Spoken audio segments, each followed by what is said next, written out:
Hey guys, Luke here, and obviously by the title you can see what it is. It's the preview for the Rugby League World Cup Grand Final, and it's between Australia and New Zealand. Now I'm not going to waste any time, I'm going to go straight into the team lineups.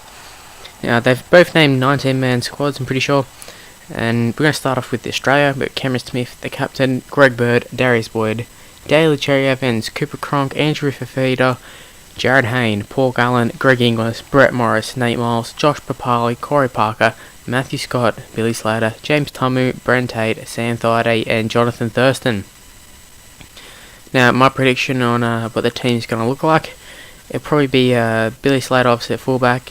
On the wings, Boyd and Brett Morris. In the centres, we'll have Inglis and Hayne. 5'8" will be Jonathan Thurston, halfback Cooper Cronk.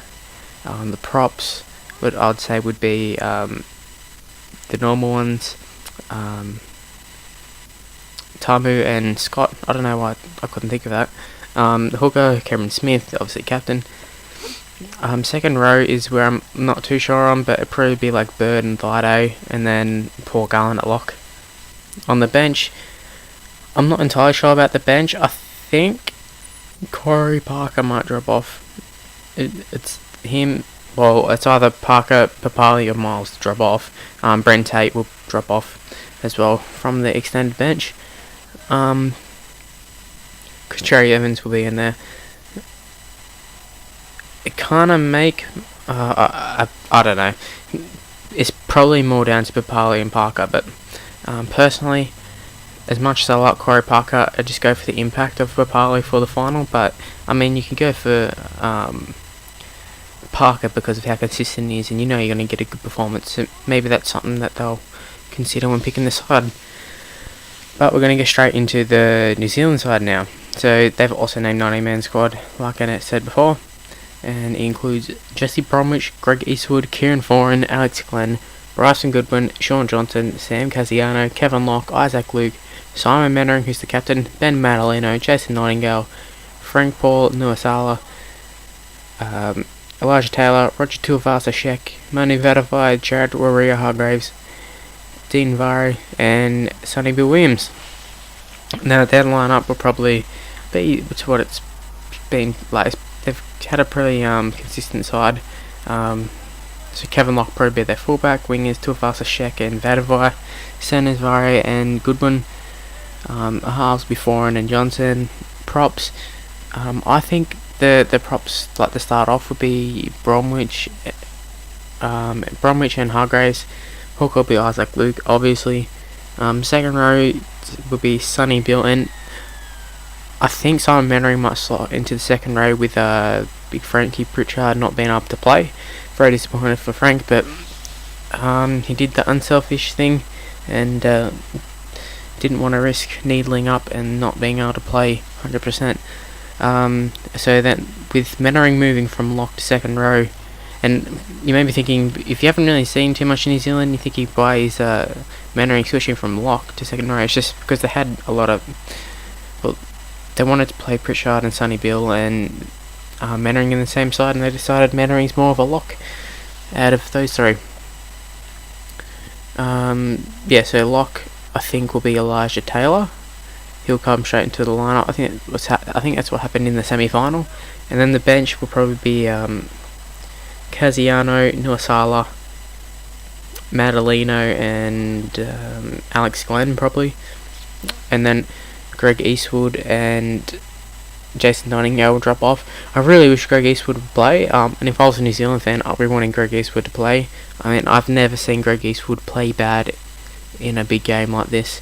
He always puts in like 10 out of 10 performances in these circumstances, and Alex Glenn's a good player, but maybe for like a grand final sort of thing, if you got him or Eastwood, I'd probably go with Eastwood. But if it was just a group stage game, I'd go Glenn. But Glenn got picked last game when Pritchard got hurt, so chances are they'll pick Alex Glenn. Now look at how both these teams got into the final.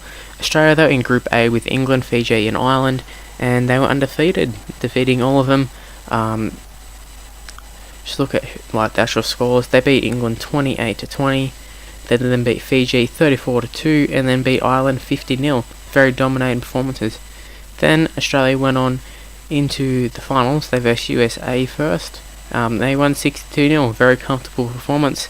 And then in the final, another comfortable performance, being that against Fiji 64-0. Now look at New Zealand. They weren't. Well, they were very good, but were they up to Australia's standards? At times they were, but then again, I think they had a much harder group than Australia, or maybe not. England, Fiji. Samoa posed quite a threat to them, but we'll just go through New Zealand. Their group was Samoa, France, and Papua New Guinea. They were Group B. They were also undefeated. They did score more points, or they had a better for and against than Australia, but they're all different teams. It's hard to judge. But when we got into the limit, actually I'll say the actual scores. So New Zealand won 42-24 against Samoa. Pretty good. Samoa played very well. New Zealand played well at times. They then beat France 48-0, dominating performance, and then they beat Papua New Guinea 56-10. They then moved on to the quarterfinals, taking on Scotland with a 40-4 win. Pretty easy win, and then they scored right on the siren pretty much against England. Shaun with a clutch play, and they pick up the victory 20-18. So maybe that there's two ways you can think of it. In my opinion, I think that close win will be a better thing for New Zealand, but there's always going to be the argument that England nearly beat them, and many people don't think England are quite at the level of Australia and New Zealand. So maybe New Zealand weren't really on form though. So that's something to take note with. But it's going to be played at Old Trafford. I'm not sure what time it's going to be on in Australia. But yeah, we'll just take a quick look at some of the nation stats. So Australia, they scored the most tries with 43. They also had the most meters with 8,088. They've also kicked the most goals with 33. I would have thought that New Zealand would have been higher in meters category, but I guess when you score the most tries, you probably make the most meters as well. So I guess that's something that kind of self-explanatory, but whatever. So we look at Australia's ones. They've got 36 try assists. They have 1,286 tackles. They've got 205 tackle bust. And yeah, they've played pretty consistent. You'd have to say. New Zealand, take a look at how many tries and all that they scored. They've scored 37 tries, 34 try assists. They've made 1,271 tackles, and they have made. Where do I find meters? I'm looking on the Rugby League World Cup 2013.com website sort of thing. Looking at the stats. So you got the meters here. They made 7,437. So about 600 meters in it. When you think about it, it's quite a bit of difference. In terms of rugby league field, that's 6 lengths of a footy field. I think it's a little bit over actually. We've got individual stats. Straight off, you can look. Top try scorer so far is Jarryd Hayne, with 9. Tuivasa Sheck, he does have 8. So in this match, anybody could come out with it. Even Brett Morris with 7. But then the next person in these games comes down to Bryson Goodwin with 4. So unless they come up with some freak play, it's either going to be Hayne, Tuivasa Sheck or Morris picking up top try scorer. Top meter makers, Tuivasa Sheck is on top according to their website thing, with 774, and just shows how good of a player he is, because you know, wingers, they do make a lot of meters getting in, taking scoots, returning kicks and all that, but this guy is a freaky step. It's so good. If we compare it to Jarryd Hayne, who has 464, although he is playing centre, he's been playing centre, but actually we'll look at Brett Morris, and that's probably more of a fair look at it. He has 542. Even Ryan Hall, 396. None are nowhere near these guys. Darius Boyd as well, 312. Vadavai, 393. You could argue that some of these guys didn't play, but I don't know if, I can't remember if Tuivasa Sheck played all the games. He might have. But most of the other guys did play all the games. I mean, Hayne didn't. Tuivasa Sheck, Ryan Hall, I think he played all but maybe one. All roughly the same. Top goal kicker is Shaun Johnson with 29. I think the reason for that is, although Australia have the most goal kicking, Thurston didn't play all of them. Remember, Cherry Evans played, so someone else would have done the kicking. I can't think off the top of my head who it would have been. Probably Cameron Smith, actually, now that I say that. So yeah, that's all the stats side. Personally, what do I think is going to happen?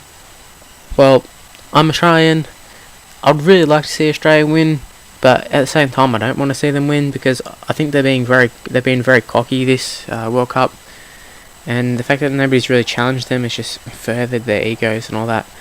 And New Zealand, their egos kind of got well, they didn't really get embarrassed, but a lot of people expected them to beat England convincingly, including me. And England nearly pulled their pants down, and it wasn't until Shaun Johnson with a miracle play right at the end that got them that, and also a stupid penalty by George Burgess that kept them in it. But apart from that, they would have been out. So maybe New Zealand go in. I don't know if the words like they're more humble, but that they know what it's like, what it takes to win the big games at the moment. So I am predicting a New Zealand victory. As much as it seems weird, because you'd think, because I'm Australian, I'd be going for Australia, but that's just where I see it. I think they got too much power. Apart from maybe like Bryson Goodwin, and I think Casiano hasn't been that great for them, but he has the potential to be devastating, and if he's on, he'll destroy. But with Australia, like Billy Slater coming back after like a few games out, I think Cooper Cronk is like two phones ring, and I hope they can't hear that. Cooper Cronk is also very robotic, so I think Cherry Evans would have been in a better spot. Just too many different like weird selections, I think. Well, not weird selections, but I hope you understand where I'm coming from. Like, New Zealand just kind of picks itself. But yeah, that's the end of it. I think it will be close. Obviously, in the gameplay you saw, I think it's close. So yeah, but I'm predicting a New Zealand victory. Hopefully, well, it doesn't really matter from right or not, but hopefully you come back to my channel. It's been great. I'll probably do a review of the game sometime soon. But yeah, hopefully come back and see that. I'll see you then. Bye.